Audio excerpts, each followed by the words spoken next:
Salam olahraga. Halo, nama saya Agung dari KK Ilmu Keolahragaan Sekolah Farmasi ITB. Saya salah satu tim pengajar mata kuliah olahraga. Video kali ini menyambung materi mengenai komponen kondisi fisik yaitu daya tahan. Apa daya tahan itu dalam olahraga? Mari kita simak bersama-sama. Daya tahan adalah kemampuan seseorang untuk melakukan kerja dalam waktu yang relatif lama. Istilah lainnya adalah daya tahan kardiovaskular, berkaitan dengan jantung, pernafasan, dan peredaran darah. Daya tahan merupakan kondisi tubuh yang mampu untuk bekerja dalam waktu lama tanpa mengalami kelelahan yang berlebihan. Ada beberapa macam daya tahan.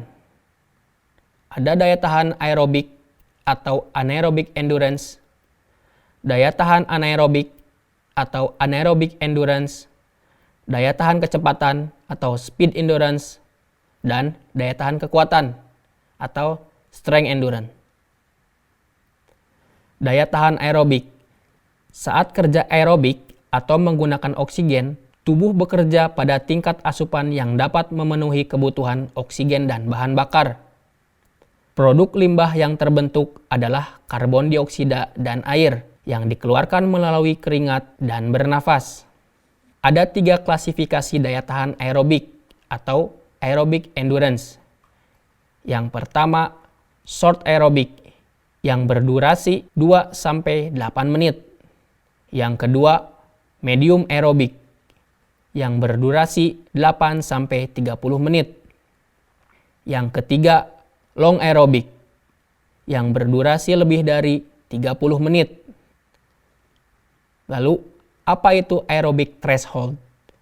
Aerobic threshold adalah ambang aerobik saat jalur anaerob mulai beroperasi, sekitar 65% denyut jantung maksimal. Ada beberapa metode latihan untuk meningkatkan daya tahan aerobik, di antaranya fartlek atau disebut juga speed play. Metode bermain dengan kecepatan dapat dilakukan antara 20-30 menit. Melakukan lari dengan kecepatan tinggi 3-5 menit, diselangi dengan kecepatan rendah 30-90 detik. Lari lagi dengan kecepatan tinggi, lalu rendah. Begitu seterusnya.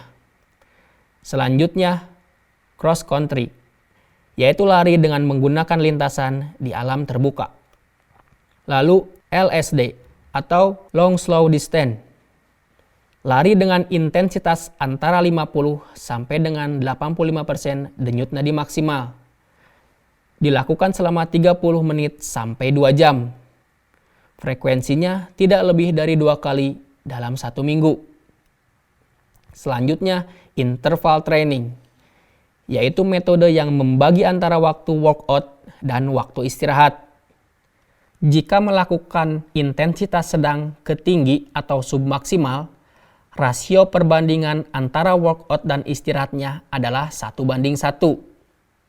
Jika melakukan intensitas tinggi atau maksimal, perbandingan rasio workout dan istirahatnya 1:3. Daya tahan anaerobik. Saat kerja anaerob atau tanpa oksigen melibatkan upaya maksimal, tubuh bekerja sangat keras sehingga kebutuhan akan oksigen dan bahan bakar melebihi pasokan yang tersedia.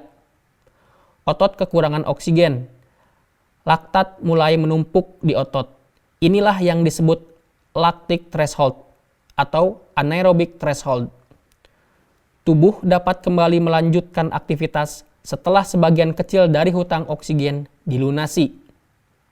Ada 2 jenis daya tahan anaerob.